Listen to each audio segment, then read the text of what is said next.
Good evening, friends, and welcome to yet another exciting session of Candid Mina.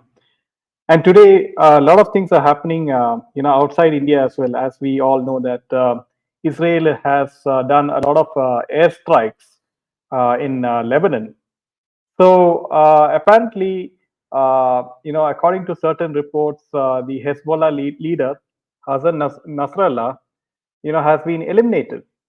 So we'll be talking about that as well as the fact that Saif Ali Khan seems to be in a very what do you say? He is praising Rahul Gandhi in a recent interview, and that is kind of hilarious interview because, as we all know, that the IFA Awards is happening in Abu Dhabi, and all the Khans and the whole of Bollywood has reached Abu Dhabi for this purpose.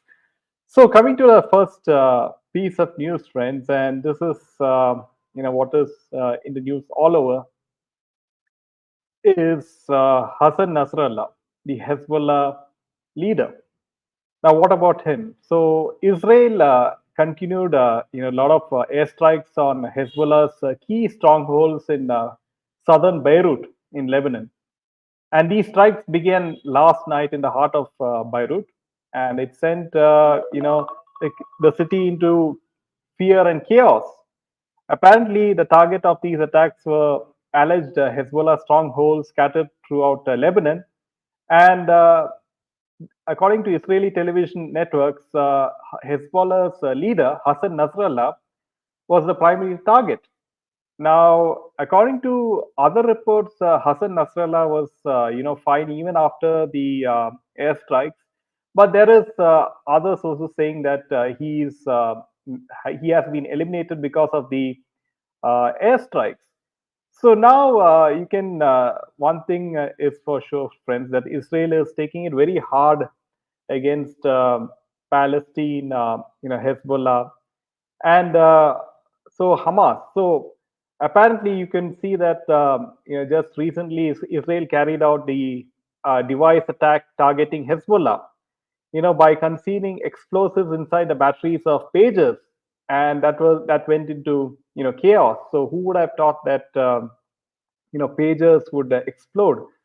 So this is how Israel and Benjamin Netanyahu, they operate the whole of Mossad, their intelligence agency, right? So they no one knows how Mossad works, right? Because they work in such a way that no media knows about it, and there is no leaks whatsoever. It is completely foolproof operations, as we say. And I really wonder if the Indian intelligence agency, learns from the Israeli intelligence agency as to how to go about, improving their intelligence as well. So this is something which I've always wondered. So now, in the world, the Israel-Palestine, conflict has always been going on for years and years, and now Benjamin Netanyahu has become very, very aggressive in this regard. And also, in another way, you have the Russia-Ukraine conflict as well. So all these conflicts, are pooling in, countries like the U.S., Russia, India, China. So at some point of time, I'm sure that all these countries, will have to take some sides. So otherwise, the economy, the world economy, as we know, is all affected by these, problems. So coming to the next piece of news, friends, and this is kind of hilarious that Saif Ali Khan was recently seen in an interview, and he praised Rahul Gandhi, the opposition leader, and he thought Saif Ali Khan said that PM Narendra Modi, Rahul Gandhi, Arvind Kejriwal are all brave, but he praised Rahul Gandhi. I think that Rahul Gandhi has what Rahul Gandhi has done is very impressive. There was a point when people were disrespecting things he was saying or things he was doing. I think he has turned that around by working very hard in an interesting way. This is what Saif Ali Khan was quoted as saying. And Saif Ali Khan also said, I want to be, very apolitical, means non-political in my outlook. And I think that the country has spoken quite clearly. I'm happy about one thing, that democracy is alive and thriving in India. I'm not a politician. I don't want to be a politician. And it's kind of hilarious that Saif Ali Khan thinks that Rahul Gandhi has worked very hard and he has achieved a lot. And I really don't know what has he achieved. What has Rahul Gandhi done to impress Saif Ali Khan? Is it the constant bickering of Adani Ambani in all the interviews? Also, questioning the caste of people in various professions. Is that what is impressed Saif Ali Khan? So there's a complete disconnect between Bollywood and you know politics as far as Saif Ali Khan is concerned. But I really, it's kind of hilarious in this regard. And also in this regard, Saif Ali Khan, did explain that the Bollywood industry, the economy of the Bollywood industry is not, as we know that Bollywood is not doing well, financially. He explained the economics of the industry is like that. You go to a Bollywood star, and sometimes they say, "Hey, if you want me, that's what it is going to cost," and people pay it. If people pay it, the economics can get skewed. But Indians are businessmen. The film industry is a business hub in itself, and people take their chances. He then lightened the moment, saying, Karan Johar knows best. I am just joking. Saif also addressed the unsustainability of inflated paychecks, especially when the actors fail to deliver. Adding what Karan Johar is talking about is people charging astronomical money and not delivering, which can't last. We don't charge that much. We are recession proof. This is what Saif Ali Khan was quoted as saying. So, uh, the economics of paying big stars can throw off the balance, but if someone is willing to pay, the game continues, he remarked. So apparently, Saif Ali Khan, somehow thinks that the Bollywood producers and directors are obliged to pay all these so-called superstars of Bollywood, huge salary, huge sums of money, irrespective of how well the film, whether the film flopped in the box office or not. They have to be paid in hundreds of crores of money. Yeah, maybe 3 or 4 times the budget of the whole film. So that is the kind of logic that these people like Saif Ali Khan have. And Saif Ali Khan says that they are recession proof. I mean, that's kind of hilarious that Bollywood superstars are recession proof for whom? And this is the reason why, friends, that none of the producers and directors, they are having a very hard time, right, financially. They are targeting OTT platforms like Netflix, and again, Netflix and Amazon and other OTT players, they are flexing their muscles, right? Because now they are stating their demands as well. So platforms like Netflix are saying that you have to see how the film is doing well in the box office, and then we will decide whether to buy the rights of streaming that particular film, even if it has a superstar in that particular film. So all in all, not good times for Bollywood, like we have explained in various sessions on Candid Meena, and now Saif Ali Khan is, somehow he's living in a fool's paradise, is what I can say. So now coming to the next piece of news, friends, and yes, so Vashu Bagnani is, Jackie Bagnani's father, and Vashu Bagnani's Puja Entertainment is in a very big legal fight against Netflix. And the production house has accused Netflix of owing them a sum of 47 crores, 47.37 crores. Netflix has, flipped the narrative, claiming that it is actually Puja Entertainment that owes them money. Now, the case is being investigated by the Economic Offense Wing, and they took a sharp turn as Netflix faces backlash for not cooperating with the investigation, according to them. And Senior Inspector Ravindra, who's handling the case, stated this 47.37 crores is what Netflix owes Vashu Bagnani. And the Bagnanis came to us in April, gave their statements, and handed over documents. Netflix asked for time but never showed up. They keep sending low level staff, but it is Monica Shergill, who's the content head of Netflix India, who should be appearing. So Netflix is sending, very small people, to attend. And the conflict stems from the claims made by Vashu Bagnani in April, alleging that Netflix interfered with the rights of three of his films, namely Hero Number One, Mission Raniganj, and Bade Mia Chote Mia. So all these three films are the streaming rights of these films.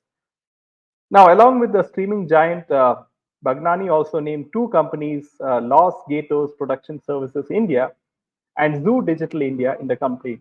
Bagnani remains confident that justice will prevail. We registered the case against Netflix in April. We have full faith in the Economic Offense Wing to resolve this matter. Also, friends, don't forget that Vashu Bagnani and his son Jackie Bagnani also took a legal stand against filmmaker Ali Zafar. So the complaint filed on September 3rd alleges that Zafar misappropriated approximately rupees 9.5 crores in subsidy funds that he received from Abu Dhabi authorities during the shooting of Bade Mia Chote Mia. The complaint outlines serious charges, including coercion, criminal breach of trust, extortion, blackmailing, criminal intimidation, harassment, criminal defamation, and money laundering. So apparently, Vashu Bagnani, Jackie Bagnani, they have a lot of trouble. They have a lot of cases. They have this case against Netflix. They have this case against Ali Zafar. So, and also you have Akshay Kumar acted in many of these films, and that also flopped. So, all in all, very rough times for Vashu Bagnani. So, coming to the next piece of news, friends, and apparently we all know that Maharashtra election is coming close, and you can see the three people on your picture. You have Eknath Shinde, you have Devendra Fadnavis, you have Ajit Pawar. So the three people on your screen, and how will they do well in the next Maharashtra election is really a cause of concern for the BJP at least. And the BJP reverses in Maharashtra in the 2024 Lok Sabha polls, where due to a poor vote transfer from the Ajit Pawar-led NCP, Deputy CM Devendra Fadnavis, the BJP's core voter base did not like the alliance with the NCP, though 80% are now convinced about the need for such political compromise. The ruling alliance comprises the BJP, NCP, and Eknath Shinde's Shiv Sena, and it has only won, 17 out of the 48 Lok Sabha seats in the state. The BJP won 9 seats, down from 23 in the 2019 poll. So from 23, they only won, compared to the 2019, it is down from 23 to 17. It is true that this is the BJP's worst performance in the last few general elections. We contested 28 seats, but still got very few seats. However, we lost 12 seats by less than 3% votes.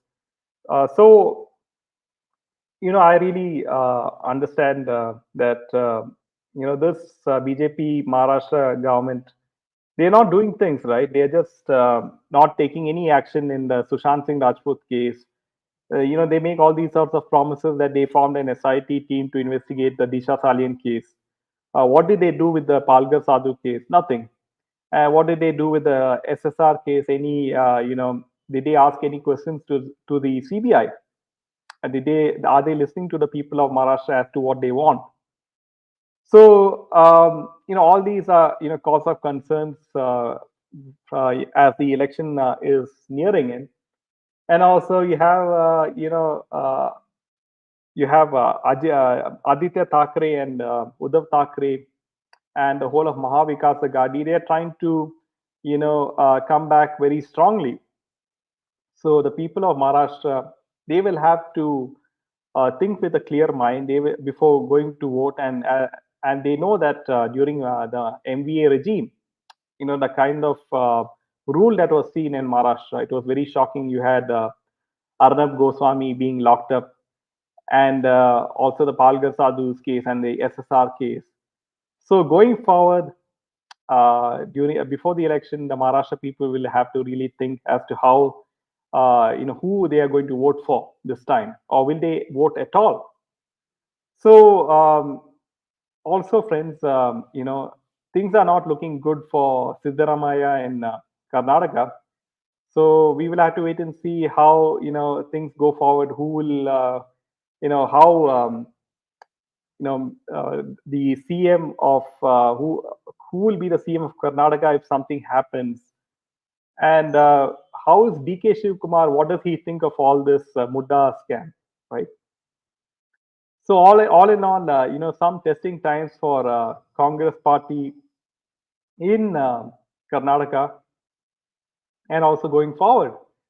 And also, Rahul Gandhi, has to think a lot of things because he went to US, and he, sort of made all these, he criticized India in a lot of ways, especially Prime Minister Modi, and a lot of things. Now, Modi ji went to US recently, and he was, received warmly, and he met, Joe Biden and many others. So, all in all, Congress party is at the back foot. But having said that, the BJP party should not take things lightly and be passive. They should be a bit more proactive. Uh, Hindus are being killed in Bangladesh, and you have a cricket match between India and Bangladesh. That is really disappointing from the BCCI. So these are the things which India is being soft, passive, defensive. Maybe they should learn a thing or two from Israel. So friends, with that news, we will conclude today's Saturday show. Until then, Jai Hind and Jai Shri Ram.